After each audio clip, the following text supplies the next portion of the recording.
atividade parlamentar e chama João Franco para Primeiro-Ministro. Não foi de todo uma ditadura como são as ditaduras atuais. Foi uma suspensão do Parlamento e o Governo continuava o seu mandato até ao fim, embora sem apoio do Parlamento. Mas estava previsto, quando terminasse o mandato do Governo de João Franco, que haveria novamente eleições. E por outro lado, houve muitos, entre os partidos que queriam derrubar o governo de João Franco, os dirigentes políticos ficaram muito zangados com o rei Dom Carlos e começaram eles próprios a minar a monarquia, deixando toda a espécie de acusações, algumas francamente infames e injustas, quase todas injustas, contra o rei e contra a família real. E isto fez com que realmente em 1910, no momento da Revolução, havia poucas personalidades políticas de destaque que tivessem dado a cara para defender o rei e a família real. Isso é um facto, havia essa decadência, mas uma decadência democrática, na verdade, em certa medida, que se parece muito com a situação atual. Era isso que eu lhe ia perguntar, se vê similitudes nesse período com o da situação atual. Vejo, só que, como havia ainda assim um rei que era independente, que era livre, que não precisava, não se importava em desagradar aos políticos, talvez tivesse mais condições para ir controlando os excessos, digamos, da democracia, do que a sua situação atual, em que o chefe de Estado, mesmo que seja uma pessoa inteiramente isenta e que queira ser totalmente independente, é sempre suspeito de simpatia pelo seu próprio partido. E, portanto, é muito difícil um Presidente da República hoje em dia tomar uma posição que vá contrariar um partido no poder sem ser suspeito de estar a fazer o jogo da oposição. Como, aliás, o anterior Presidente aproveitou uma situação em que as sondagens eram favoráveis ao seu partido para demitir o Parlamento. Não é? Portanto, está-se a referir a Jorge Sampaio, que demitiu o governo de Santana Lopes. Foi um verdadeiro golpe de Estado, aquilo, na verdade, que constitucionalmente aceitável, mas era um golpe de Estado. E, na verdade, eu acho que o sistema republicano de chefia de Estado não ajudou a melhorar a democracia portuguesa, ao contrário, fragilizou ainda mais do que estava antes. Considera que o regime monárquico e a figura do rei exercem um papel mais moderador na sociedade, então, numa sociedade, do que propriamente o regime parlamentar com um presidente emanado dos próprios partidos? Exatamente. Agora, o que temos que ver é que estas coisas passaram-se há 100 anos. Não se pode pretender comparar o que era o ambiente político e cultural do país há 100 anos e hoje. Não é? Toda a Europa naquela altura havia muitos países, e grandes países na Europa, muito importantes, que não tinham regimes democráticos. Havia regimes meio semi-democráticos, como o Império Austro-Húngaro, como a Alemanha. Sempre houve, depois disso... Aliás, cujo rei também acabou, como o Dom Carlos, exatamente. num atentado. De modo que havia, de facto, entretanto, passaram 100 anos e devíamos ter melhorado muito na nossa cultura política, na nossa participação cívica, etc. Não sei se melhoramos o suficiente em 100 anos.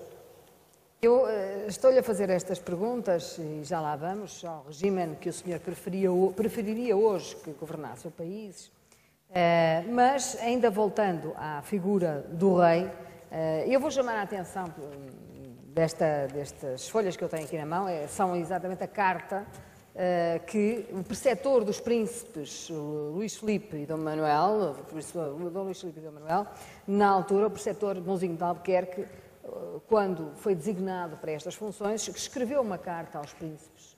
E esta carta é um documento histórico que eu acho que vale a pena lermos, todos os que somos portugueses, numa só palavra. Porque nesta carta vai tudo, vai a história de Portugal, vai a história dos nossos reis, vai a nossa matriz cultural, vão os afetos, vão a noção de ética, vai a disciplina. Enfim, eu acho um documento precioso, que está já publicado, penso que na Guimarães Editores. De qualquer forma, há um ou outro trecho desta carta que valeria a pena dizer-vos. Ele diz, a determinada altura, dirigindo-se ao príncipe Luís Filipe, nasceu Vossa Alteza numa época bem desgraçada para este país. Foi talvez um favor de Deus, porque mais na desventura que na felicidade se prova a força de caráter. Em todo o caso, é bem certo, meu senhor, que a vossa história tem sido muito triste, porque convença-se Vossa Alteza, os príncipes não têm biografia. A sua história tem de ser a do seu povo. É isto que o senhor quer dizer quando nos diz que o papel exercido por um rei é muito diferente do papel exercido por um presidente da República, emanado de um regime republicano? Há duas dimensões. Em certos aspectos, legalmente, constitucionalmente, é muito semelhante. De facto, os poderes que têm os reis na Europa hoje e em quase todo o mundo são até menores, em geral, do que o que têm os presidentes da República. Mas o papel, enfim, basicamente parece o mesmo, só que, na verdade, tem umas condições completamente diferentes para o exercer. Há pessoas brilhantes, extraordinárias, que conseguem chegar a presidentes da República. São raros, mas há. E, de facto, vêm com uma carga política atrás, com os grupos financeiros que os apoiaram, os partidos políticos que tiveram que organizar a sua eleição. E tudo isso leva a que, por exemplo, um presidente em Portugal, por vezes, é eleito com o voto de 25% dos portugueses. Numa palavra, um presidente tem biografia. Tem um capacidade político. Um rei não tem biografia, é a biografia do seu povo. Os reis, de algum modo, têm uma outra dimensão, para além dos presidentes, que é uma dimensão afetiva, muito importante, fazem parte da família de toda a gente, porque é que espanhóis, ingleses, os outros europeus, nórdicos, todos, vibram tanto com os casamentos dos seus príncipes. É porque é como se fossem um filho deles, faz parte da família deles todos. É uma grande família nacional. Por outro lado, o facto de serem chefes de Estado durante muitos anos dá-lhes um conhecimento extraordinariamente profundo de todos os problemas. E, como diziam, creio que foi um rei de Inglaterra, que dizia que